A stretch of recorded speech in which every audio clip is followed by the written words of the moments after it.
ओम शांति। आज 3 जुलाई 2025 के साकार मधुर महावाक्य हैं। मीठे बच्चे, इस बेहद नाटक में तुम वंडरफुल एक्टर हो। यह अनादि नाटक है, इसमें कुछ भी बदले नहीं हो सकता है। इस बुद्धिवान दूरदेशी बच्चे ही किस गुह्य राज को समझ सकते हैं। क्या प्रश्न है आज का कि बुद्धिवान दूरदेशी बच्चे ही किस गुह्य राज को समझ सकते हैं।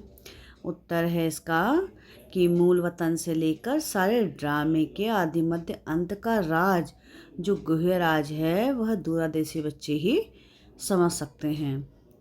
बीज और झाड़ का सारा ज्ञान उनकी बुद्धि में रहता है। वह जानते हैं कि इस बेहद के नाटक में आत्मा रूपी एक्टर जो यह चोला पहनकर पाठ बजा रही है, इसे सतयुग से लेकर कलयुग तक पाठ बजाना है।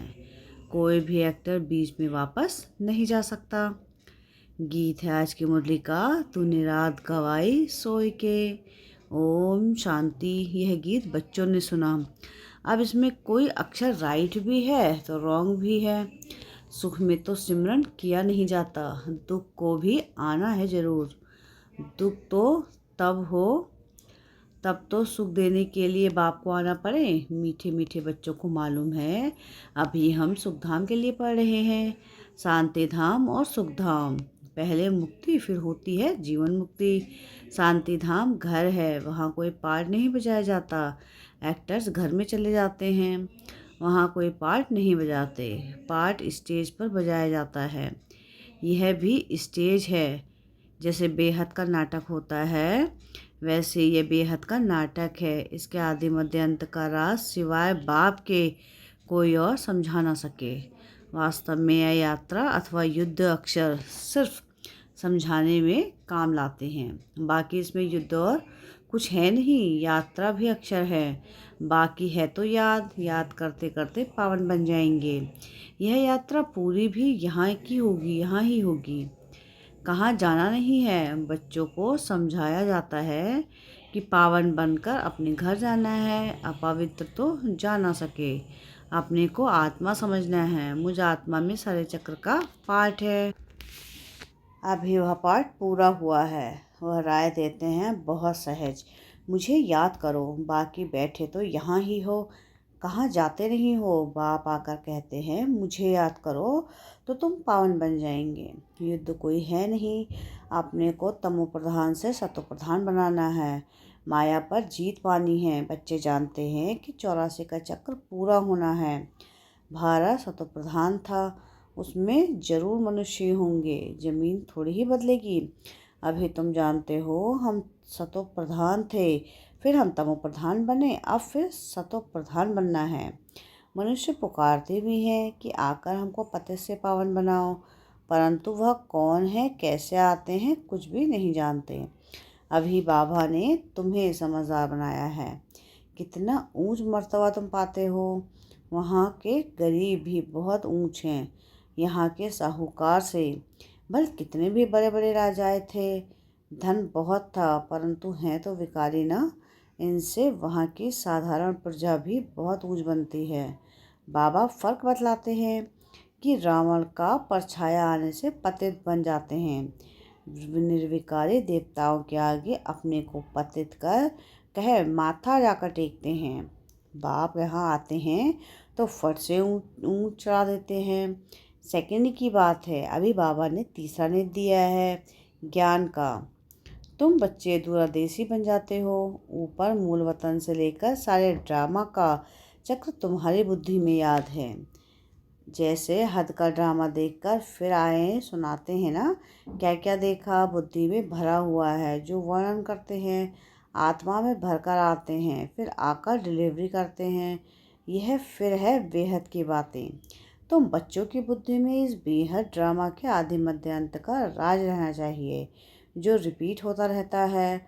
उस हद के नाटक में तो एक एक्टर निकल जाता है, तो फिर बदले में दूसरा आ जाता है। कोई बीमार हुआ तो उनके बदले फिर दूसरा ऐड कर देंगे। यह तो चैतन्य ड्रामा है, इसमें जरा भी अदला बदली नहीं हो सकती। तुम बच्चे जानते हो हम आत्मा है, यह शरीर रूपी चूल्हा है। जो पहनकर हम बहुरूपी पार्ट बजाते हैं। नाम, रूप, देश, फीचर्स बदलते जाते हैं। एक्टर्स को अपनी एक्ट का तो मालूम होता है ना। बाप बच्चों को यह चक्र का राज तो समझाते रहते हैं। सतयुग से लेकर कलयुग तक आते हैं, फिर जाते हैं, फिर नए से लाकर पार्ट बजाते हैं। इनके डिटेल समझाने में टाइम लगता है। बीज में भर नॉलेज है, फिर समझाने में टाइम तो लगता है ना। तुम्हारी बुद्धि में सारा बीज और झाड़ का राज है। सो भी जो अच्छे बुद्धिमान हैं वही समझते हैं इसका बीज ऊपर में है। इनकी उत्पत्ति, पालना और संहार कैसे होता है, इसलिए मूर्ति भी दिखाया है। यह समझाने जो बाप देते हैं और कोई भी मनुष्य दे न सके। जब यहाँ आए तब पता पड़ा, इसलिए तुम सबको कहते हो कि यहाँ आकर समझो। कोई कोई बहुत कट्टर होते हैं तो कहते हैं हमको कुछ सुनना नहीं है। कोई तो फिर सुनते भी हैं। कोई लिटरेचर लेते हैं, कोई नहीं लेते हैं। तुम्हारी बुद्धि अभी कितनी विशाल दूरदर्शी हो गई है। तीनों लोगों को तुम जानते हो। मूल वतन जिसको निराकारी दुनिया कहा जाता है, बाकी सूक्ष्म वतन का कुछ भी है नहीं। कनेक्शन सारा है मूल वतन और स्थूल वतन से। बाकी सूक्ष्म वतन तो थोड़ा टाइम के लिए है। बाकी आत्माएं सब ऊपर से यहाँ आती हैं अपार बजाने। यह झाड़ सब धर्मों का नंबरवार है। यह है मनुष्यों का झाड़ और बिल्कुल एक्यूरेट है। कुछ भी आगे पीछे हो ना सके। न आत्माएं और कोई जगह बैठ सकती हैं। आत्माएं ब्रह्म तत्व में खड़ी होती हैं, जैसे स्टार्स आकाश में खड़े होते हैं। यह स्टार तो दूर से छोटे छोटे देखने में आते हैं तो बड़े, लेकिन आत्मा तो न छोटी होती है न विनाश को पाती है। तुम गोल्डन एज में जाते हो, फिर आयरन एज में आते हो। बच्चे जानते हैं हम गोल्डन एज में थे, अब आयरन एज में आ गए हैं। कोई वैल्यू नहीं रही है। भल माया की चमक कितनी भी है, परंतु यह है रावण की गोल्डन एज। वह है ईश्वरीय गोल्ड एज। मनुष्य कहते रहते हैं 6-7 वर्षों में इतना अनाज होगा, जो बात मत पूछो। देखो उन्हों का प्लान क्या है और तुम बच्चों का प्लान क्या है। बाप कहते हैं मेरा प्लान है पुरानी को नया बनाना। तुम्हारा एक ही प्लान है। जानते हो बाप की श्रीमत से हम अपना वर्षा ले रहे हैं। बाबा रास्ता बताते हैं, श्रीमत देते हैं, याद में रहने की मत देते हैं। मत अक्षर तो है ना। संस्कृत अक्षर तो बाप नहीं बोलते हैं। बाप तो हिंदी में ही समझाते रहते हैं। भाषाएं तो ढेर है ना। इंटरप्रेटर भी होते हैं जो सुनकर फिर सुनाते हैं। हिंदी और इंग्लिश तो बहुत जानते हैं, पढ़ते हैं। बाकी माताएं घर में रहने वाली इतना नहीं पढ़ती हैं। आजकल विलायत में अंग्रेजी सीखते हैं तो फिर यहाँ आने से ही भी इंग्लिश बोलते रहते हैं। हिंदी बोल ही नहीं सकते। घर में जाते हैं तो माँ से इंग्लिश से बात करने लग पड़ते हैं। वह बेचारी मूंझ पड़ती है कि हम क्या जाने इंग्लिश से। फिर उनको टूटी फूटी हिंदी सीखनी पड़े। सतयुग में तो एक राज्य एक भाषा थी, जो अब फिर से स्थापन कर रहे हैं। हर 5000 वर्ष बाद यह सृष्टि का चक्र कैसे फिरता है, सो बुद्धि में रहना चाहिए। अब एक बाप की ही याद में रहना है। यहाँ तुमको फुर्सत अच्छी रहती है। सवेरे में स्नान आदि कर बाहर घूमने फिरने में बड़ा मज़ा आता है। अंदर में यही याद रहे कि हम एक्टर्स हैं। यह भी अभी स्मृति आई है। बाबा ने हमको 84 के चक्र का राज बताया है। हम सतो प्रधान थे, यह बड़ी खुशी की बात है। मनुष्य घूमते फिरते हैं, उनकी कुछ भी कमाई नहीं। तुम तो बहुत कमाई करते हो। बुद्धि में भी याद रहे कि फिर बाबा को भी याद करते रहो। कमाई करने की युक्तियाँ बाबा बहुत अच्छी रीति बताते हैं। जो बच्चे ज्ञान का विचार सागर मंथन नहीं करते हैं, उनकी बुद्धि में माया खिटखिट करती है, उन्हें ही माया तंग करती है। अंदर में यह विचार करो, हमने यह चक्र कैसे लगाया है। सतयुग में इतने जन्म लिए, फिर नीचे उतरते आए हैं। अब फिर सतो प्रधान बनना है। बाबा ने कहा है कि मुझे याद करो तो सतो प्रधान बन जाएंगे। चलते फिरते बुद्धि में याद रहे तो माया की खिटखिट समाप्त हो जाएगी। तुम्हारा बहुत फायदा होगा। भल स्त्री पुरुष साथ में जाते हो, हर एक को अपने सिर मेहनत करनी है। अपना ऊंच पद पाने। अकेले में जाने से तो बहुत ही मज़ा है, अपनी ही धुन में रहेंगे। दूसरा साथ में होगा तो बुद्धि इधर उधर जाएगी। है बहुत सहज, बगीचे आदि तो सब जगह है। इंजीनियर होगा तो उनका यही चिंतन चलता रहेगा कि यहाँ पुल बनानी है, यह करना है। बुद्धि में प्लान आ जाता है। तुम भी घर में बैठो, फिर भी बुद्धि उस तरफ लगी रहे। यह आदत रखो तो तुम्हारे अंदर यही चिंतन चलता रहे कि पढ़ना भी है, धंधा आदि भी करना है, बूढ़े जवान बच्चों आदि सबको पावन बनना है। आत्मा को हक है बाप से वर्षा लेने का। बच्चों को भी छोटेपन में ही यह बीज पड़ जाए तो बहुत अच्छा। आध्यात्मिक विद्या और कोई सिखा ना सके। तुम्हारी यह जो आध्यात्मिक विद्या है, यह तुमको बाप ही आकर पढ़ाते हैं। उन स्कूलों में मिलती है जिस्मानी विद्या, वह है शास्त्रों की विद्या। फिर यह है रूहानी विद्या जो तुमको भगवान सिखलाते हैं। इनका किसको भी पता नहीं। इसको कहा जाता है स्पिरिचुअल नॉलेज। जो रूह आकर पढ़ाते हैं उनका और कोई नाम नहीं रखा जा सकता। यह तो स्वयं बाप आकर पढ़ाते हैं। भगवानुवाच है ना, भगवान एक ही बार इस समय आकर समझाते हैं। इसको रूहानी नॉलेज कहा जाता है। वह शास्त्रों की विद्या अलग है। तुमको पता है कि नॉलेज एक है जिस्मानी कॉलेज आदि की, दूसरी है आध्यात्मिक शास्त्रों की विद्या, तीसरी है रूहानी नॉलेज।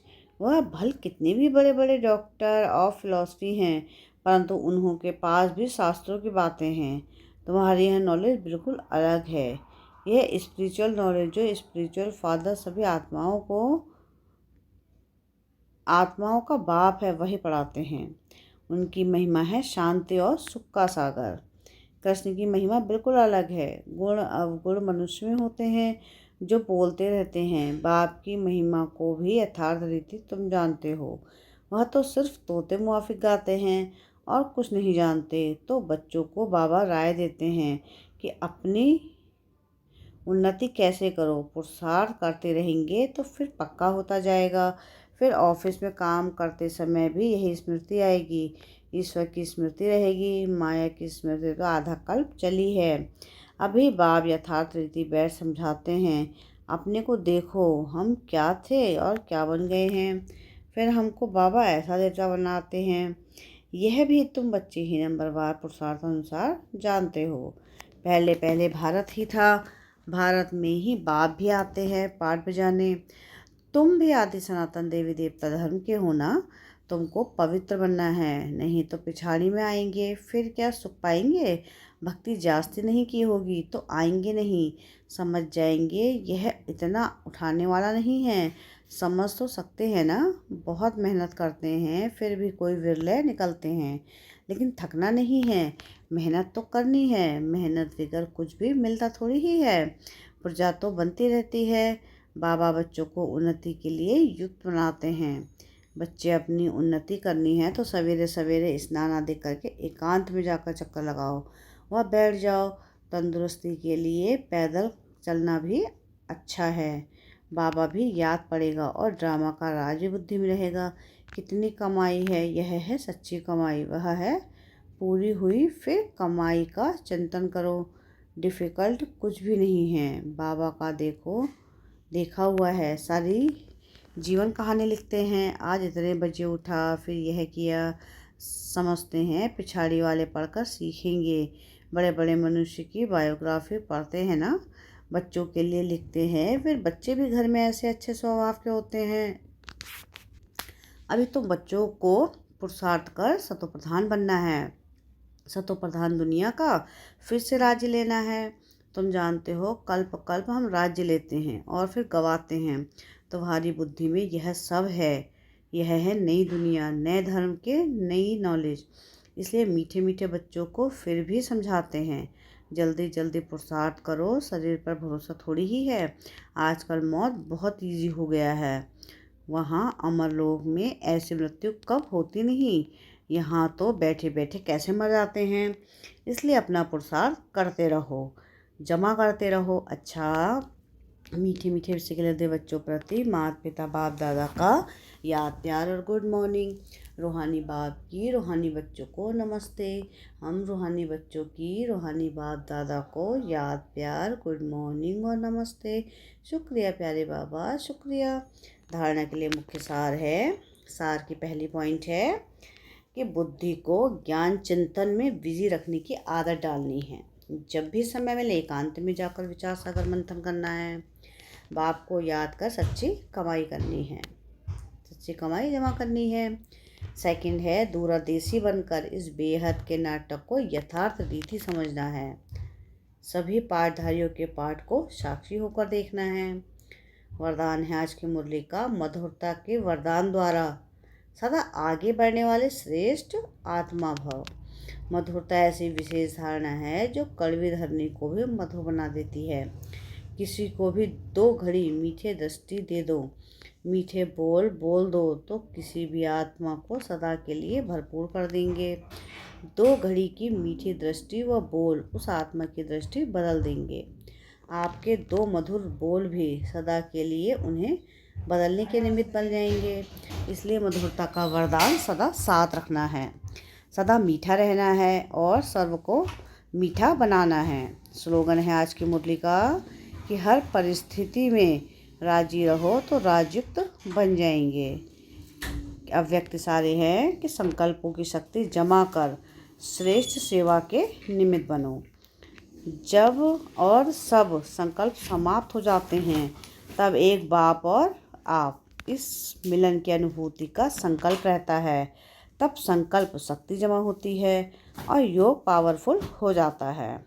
इसके लिए समाने की व समेटने की शक्ति धारण करो। संकल्पों पर फुल ब्रेक लगे, ढीली नहीं।